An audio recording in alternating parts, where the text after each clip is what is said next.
पूरी दुनिया में है। इंसान ही नहीं, विज्ञान भी चमत्कृत है कि किस तरह से ये महाव्रत आप पूर्ण कर रहे हैं। क्यों इसका संकल्प लिया, क्या इसके पीछे उद्देश्य हमें बताइए। ये साधना, ये महाव्रत सबसे बेहतर जीवन और सबसे सुरक्षित जीवन के लिए है। हमारी संस्कृति है, हमारी परंपराएं है कि हमारा जीवन प्रकृति पर केंद्रित है। ये सदाव्रत, ये महाव्रत प्रकृति केंद्रित जीवन शैली कि आज समूचे देश दुनिया में कई प्रकार का संक्रमण और आपदाओं से विश्व समुदाय जो है उसका वो शिकार हो रहा है। तो जहाँ एक और देश दुनिया में संक्रमण और आपदाओं का दौर चल रहा है, वहीं दूसरी तरफ जो है इस माँ नर्मदा के पथ पर कि हम किस प्रकार से संक्रमण और आपदाओं से मुक्त सबसे बेहतर जीवन को जी सकते हैं, ये महाव्रत के दौरान है। जैसे कि हम देख रहे हैं, ये दुनिया का सबसे असाधारण तीर्थ क्षेत्र है। ये दुनिया का सबसे असाधारण पथ है जिसको हम नर्मदा पथ कहते हैं, और ये दुनिया का सबसे असाधारण शक्ति जिसको दुनिया नदी के रूप में देख रही है, बहते हुए पानी के रूप में देख रही है। हमारे लिए ये नदी नहीं, हमारे लिए ये प्रत्यक्ष शक्ति है। और हमारा जीवन, हमारी व्यवस्था सब इन्हीं पवित्र नदियों पर केंद्रित है, धारा पर केंद्रित है, इन पेड़ पहाड़ों पर केंद्रित है। हमारा जीवन, हमारी व्यवस्था, हमारा सब कुछ, विकास हो, मैनेजमेंट हो, डेवलपमेंट हो, सब कुछ है।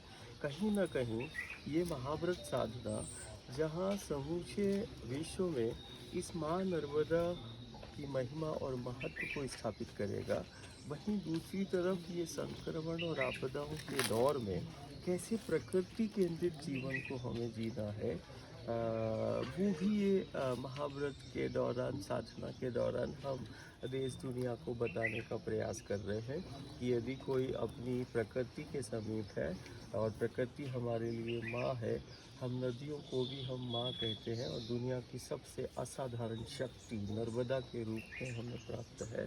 ये कहीं ना कहीं सिर्फ राष्ट्र के लिए नहीं, ये विश्व धरोहर है। और आज चाहे जैसे बच्चा नवजात शिशु होता है ना, जो नवजात शिशु, ये कोई बहुत बड़ा विषय नहीं है, लेकिन दुनिया के लिए बहुत बड़ा विषय हो गया। जैसे बच्चा जन्म लेता है तो वो 6 महीने तक माँ के गोद में रहता है, और वो बाहर का कोई भी अन्न द्रव्य पदार्थ नहीं लेता है। 6 महीने के बाद वो बच्चे को अन्न आहार दिया जाता है।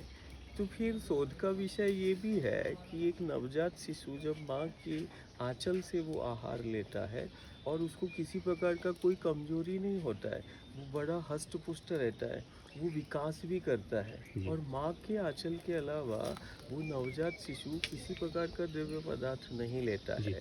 तो एक जननी के आंचल में, इसका मतलब ये हुआ कि वो आहार है, और वो शिशु उससे विकसित करता है और विकास भी करता है और जीवन को जीता भी है। ऐसे ही हमारी भारतीय सनातन हिंदू संस्कृति, हम नदियों को माँ कहते हैं। जन्म देने वाली को तो दुनिया माँ कहती है, लेकिन हम पालने वाली को भी माँ कहते हैं, हम जीवन देने वाली को भी माँ कहते हैं। देखो हमारे गांव नगर को, यही तो प्रांत को पाल रही है, जीवन दे रही है, और इस माँ के आंचल में छिपी वो जीवंत समर्थता आज दुनिया के समक्ष है कि हम 24 घंटे जो है, अब कभी कभी तो इतना तापमान है कि देखो अभी पूरा पसीने से स्नान कर लिया है जिनने, उसके बाद ये 42-43 डिग्री पर हम वायु पर चल रहे हैं। मतलब जहाँ एक तरफ जल की एक एक बूंद में छिपी वो ऊर्जा है, वैसे इस नर्मदा के पथ के एक एक पेड़ और इन पौधों में, वनस्पतियों में, इस प्रकृति में जीवंत समर्थता है कि वो हर एक क्षति की पूर्ति प्रकृति पल भर में कर देती है। देखो इतना 43-44 डिग्री तापमान है, और उस पर भी हम जो है वायु पर चल रहे हैं, जल का बूंद भी नहीं है। जी गुरु जी, एक सवाल ये कि विज्ञान जो है वो हमेशा तर्क को मानता है, और उस जब खोज उसको जब तक उसकी पूरी नहीं हो जाती या जब तक वो प्रमाण नहीं देख लेता, तब तक किसी भी बात को सत्य नहीं मानता। अब आप पर भी शोध हो रहा है, किस तरह से देखते हैं? बहुत अच्छा है ये, समूचे प्रदेश और राष्ट्र के लिए गौरवशाली क्षण और ये पल हैं जब मध्य प्रदेश राज्य सरकार ने इस असाधारण शक्ति की शोध का निर्णय लिया। और आज हमें बड़ी खुशी और हम बहुत आनंद के साथ 24 घंटे जो है मेडिकल एम्स और प्रशासन और शासन की टीमों के साथ रहते हैं। 24 घंटे उनकी निगरानी वो हमारे ऊपर कर रहे हैं। उतना ही नर्मदा की महिमा और महत्व को वैश्विक स्तर पर जी। पहुंचाने के लिए आज राज्य सरकार का ये निर्णय लाखों करोड़ों भक्तों के लिए भी जो है वो बहुत आनंदित है। कारण कहीं ना कहीं हमारी भारतीय जो हिंदू संस्कृति है, जो सनातन संस्कृति जी। है, उसकी जीवंत प्रामाणिकता मिलेगी कि कैसे हमारी जीवन पद्धति है, कैसे जीने का हमारा ढंग है, जी। हम कैसे गंगा नर्मदा पर यमुना पर केंद्रित हम जीवन जी। को जीते हैं। हम कहीं ना कहीं ये महाव्रत, ये शोध जो है आने वाले समय में जहाँ एक तरफ महिमा और महत्व को वैश्विक स्तर पर ले जाएगा, वहीं दूसरी तरफ हमारी जो संस्कृति है सनातन, उसकी जीवंत प्रामाणिकता इस सदी में पहली बार दुनिया के समक्ष आएगी। एक बाल सुलभ सवाल है मेरा गुरुजी। एक दिन 2 दिन भी बिना अन्न जल के लोग नहीं रह पाते हैं।